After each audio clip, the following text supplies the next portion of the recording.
Vamos a hablar de economía ahora con el director de la carrera de economía de la Universidad de Lima, que es un doctor en economía, graduado en la Universidad Española, Pablo de Olavide. Si bien Pablo de Olavide es un nombre peruano, ¿no? Pero es cierto que murió allá. Guillermo Botaino se llama. Boitano es nuestro invitado. Y si lo hemos invitado es porque dirige el Observatorio Económico, Financiero y Social de la Universidad de Lima, que es la entidad de esa universidad que ha asumido la responsabilidad de publicar un índice trimestral sobre la pobreza multidimensional en nuestro país. Yo quisiera que nos defina primero ese concepto para diferenciarla de la pobreza monetaria y que nos dé algunas indicaciones sobre qué es lo que han hallado sobre la distribución geográfica de la pobreza en el Perú. Ok, en primer lugar, muy buenos días, Fernando Ávila. Muchas gracias por este espacio. A ver, lo que pasa es que nosotros estamos acostumbrados siempre a medir la pobreza desde el punto de vista monetario, efectivamente, como tú lo mencionabas, definiendo un umbral de ingreso a partir del cual, si la persona no alcanza ese umbral de ingreso, nosotros decimos es pobre. 1.816 soles, si mal no recuerdo, por debajo de, entonces soy pobre, monetariamente hablando.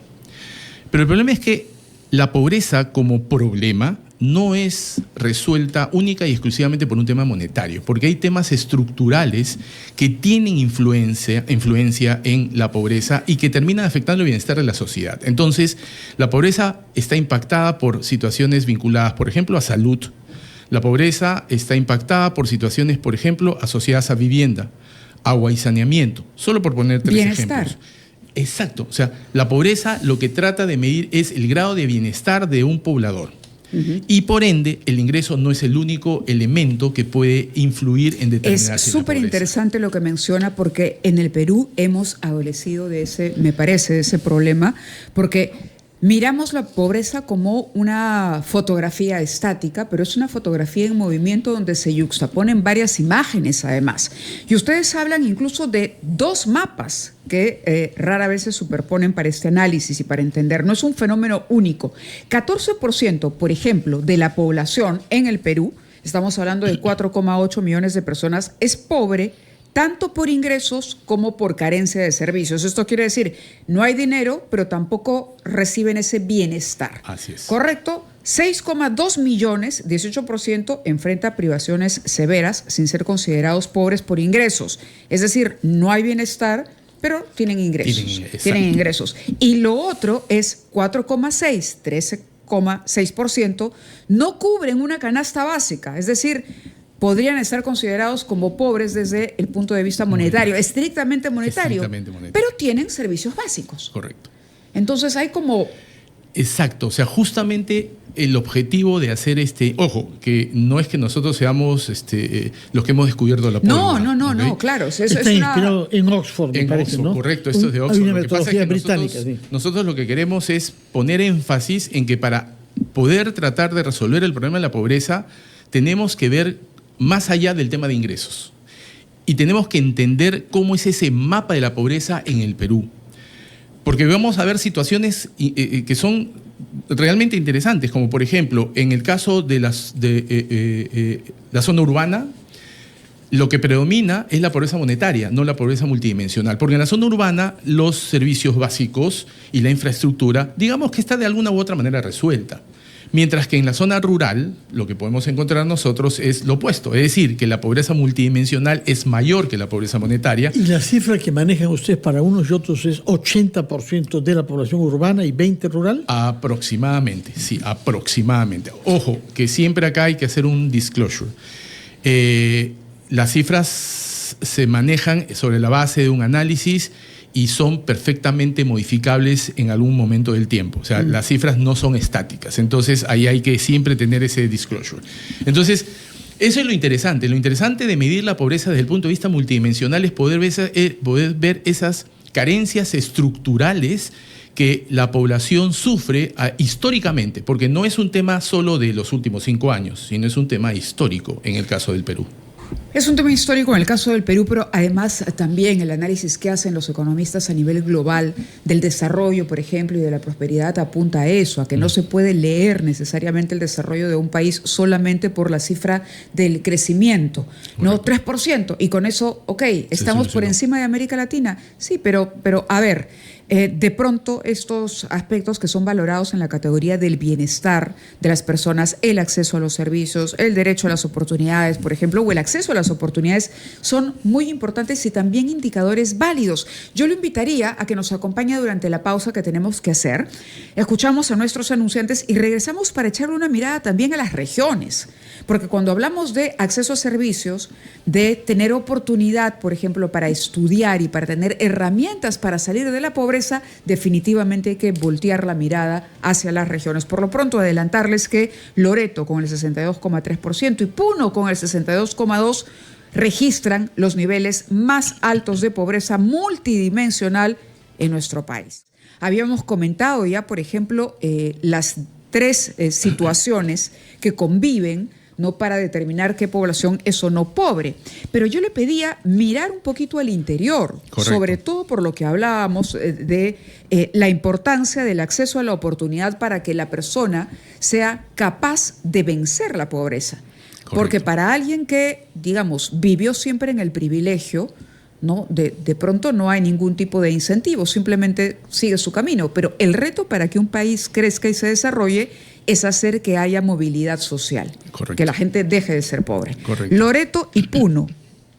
A ver, ¿qué cosa es lo que hemos observado, por ejemplo, en el caso de Loreto y Puno? En el caso de Loreto y Puno hemos observado que tienen niveles de pobreza multidimensional más o menos similares, 62%, y pobreza monetaria, en el caso de Loreto, de 43% y de 39,9% en el caso de Puno.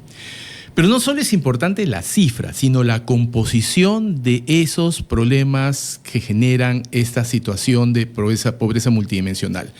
En el caso de Loreto, de la selva, uno de los principales problemas es agua y saneamiento. Mientras que en el caso de Puno, uno de los principales problemas es habitabilidad, vivienda. Entonces, ¿qué es lo que nos permite el índice de pobreza multidimensional?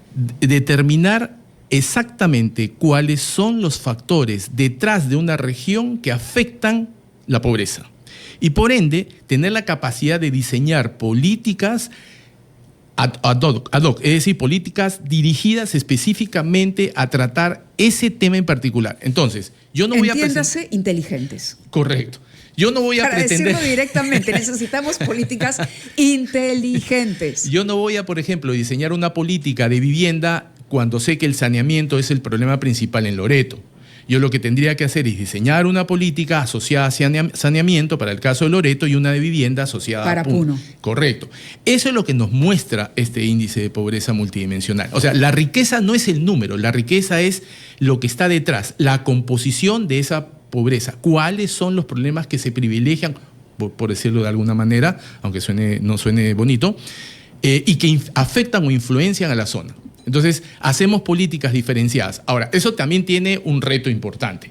¿Y cuál es el reto que tiene? El reto es que esto implica que todo el Estado tenga que funcionar de acuerdo a una lógica de comunicación permanente, de asignación eficiente y de ejecución eficiente del gasto. ¿Por qué? Porque obviamente, si yo voy a ver el tema en el caso de Loreto de agua y saneamiento, tengo que diseñar esa política y es transversal. Todas las entidades, región, municipalidad, gobierno central, tienen que adecuarse para ese tipo de política, ¿ok? Para que el gasto sea eficientemente realizado. Junto al tema de la salud y de la educación, sobre los que usted constata que ha habido un retroceso en muchas regiones de nuestro país, es sumamente grave.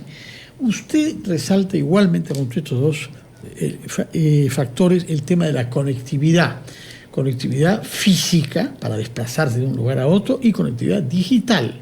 Y hay una brecha enorme, puesto que la conectividad digital en el mundo rural es muchísimo más limitada que en las ciudades. Ahora, respecto de las ciudades, y la más grande, que es la de Lima Callao, En estos días hemos visto que ha subido el precio de los alimentadores del Metropolitano de $1.50 a $3.50. Son 2 soles de ida y 2 soles de vuelta, 4 soles diarios más. Y estamos hablando de una cantidad que cuenta para la gente que ganan el salario mínimo. ¿Por qué no se ha avanzado en materia de conectividad digital, por una parte? ¿Y por qué hemos retrocedido en materia de salud y de educación en el Perú? A ver, como economista, a partir del año 1990 se le dio al Estado un rol específico y particular, no productivo. Subsidiario. Correcto. Pero ese rol subsidiario no implicaba que el Estado no haga nada, sino que se enfocara en lo que debería de enfocarse principalmente. ¿Y enfocarse principalmente en qué? Salud, educación, infraestructura, servicios esenciales para la población. Y hoy esenciales es, digamos, acceso a Internet. Correcto, porque un privado no va a poner una antena en un cerro, ¿ok? Eso lo tiene que hacer el Estado. Entonces, es el Estado el que tiene que hacerlo. Es el Estado el que tiene que diseñar aquellas políticas que le permitan justamente lograr eso. Y lo que ha pasado es eso. Lo que ha pasado es que nos hemos enredado en los temas de corto plazo y nos hemos olvidado de los temas de largo plazo. Eso es en primer lugar. Y en segundo lugar, es una visión particular, personal que tengo yo. La visión particular, personal que tengo yo es que no existe, yo le llamo, aunque otros han podido usar el mismo nombre, Proyecto Perú. O sea, no tenemos unidad de criterio respecto de lo que queremos que sea el Perú en el futuro. ¿Visión? Visión. Saber, oye, mira, vamos a plantear que de acá a 5 años el Perú debe de resolver tal problema. Perfecto, genial. No importa quién gobierne, no importa quién esté en la región, no importa quién sea el alcalde. Claro, pero hay objetivos establecidos. Y ya sí está. O sí tienes que rendir cuentas al cabo de tus 5 años en el gobierno, ¿no? Y vamos para adelante. Claro, ¿cuánto avanzaste en esa agenda y en ese plan que se propuso? Algo interesante que surge de la conversación y del debate en un mundo en el que hay un salto tecnológico permanente, ¿no? Es decir, el desarrollo no tiene por qué ser exactamente cronológico en el caso de un país como el Perú. Es decir, deberíamos poder saltar la garrocha en muchos casos. ¿A qué me refiero? La conectividad. Internet permite, por ejemplo, educación. El 70% de la población rural, de acuerdo al estudio que han hecho ustedes, registra retraso educativo, ¿correcto? Más del doble que en el área urbana. Y esto coincide con el acceso a Internet. Sí, correcto. Entonces, esto quiere decir que ya no necesitamos trasladar o cumplir con la etapa de llevar libros, manuales, sino de empezar a saltar tecnológicamente y de poner Internet, caray, ¿qué estamos esperando? Cuando cada vez además es más fácil para las empresas que proveen este servicio y empezar a subsanar esas brechas en educación y poner al día a los chicos. El tema tecnológico es lo que hoy guía todo el crecimiento. Y todos vamos hacia el tema tecnológico. La inversión en Estados Unidos que se está haciendo con todos estos temas de inteligencia artificial es monstruosa. Y nosotros seguimos esperando. Monstruoso, o sea, en cantidades. En cantidades. No. Hay otros que lo interpretan, otros sentidos monstruosos. En cantidades. O sea, los miles de millones de dólares que están invertidos en ese tipo de tecnología. O sea, parte del crecimiento de Estados Unidos hoy está soportado por la inversión en este tipo de tecnologías. Entonces, el mundo gira hacia la tecnología y nosotros seguimos retrasados en tecnología. De hecho, lo vimos en la pandemia. Se reparten iPads a chicos en la sierra y no tienen conectividad. Entonces, ¿cómo puede ser posible que en lugar de haber solucionado el primer problema, que es el Internet o la conectividad, vayamos de frente al iPad? No, además con la frustración que genera para quien recibe el iPad y no lo puede usar, ¿no? Correcto. Pero le agradecemos mucho que haya estado, ojalá podamos volver a conversar para poder seguir ahondando en este. Es un tema capital, sobre todo cuando estamos en un momento en el que nos toca confrontar a los planes de gobierno con este tipo de realidades, ¿no? Con este tipo de estudios que revelan una realidad bastante más compleja de lo que creo yo observan nuestras autoridades en este momento. Gracias nuevamente por estar con nosotros, señor Total. Y por el esfuerzo hecho para presentar esa es la misión de la academia. La academia sin sesgo tiene que justamente realizar informaciones, investigaciones y análisis que generen un impacto en la sociedad para que de esto sea utilizado por los políticos. Felicitaciones, porque sabemos que no es siempre fácil conseguir eso. Y para menciona parte de mi alma mater. Menciona parte de mi alma mater, porque es la Universidad de Lima. En la que se formó nuestra querida aprovechamos Mávila para... Huerta.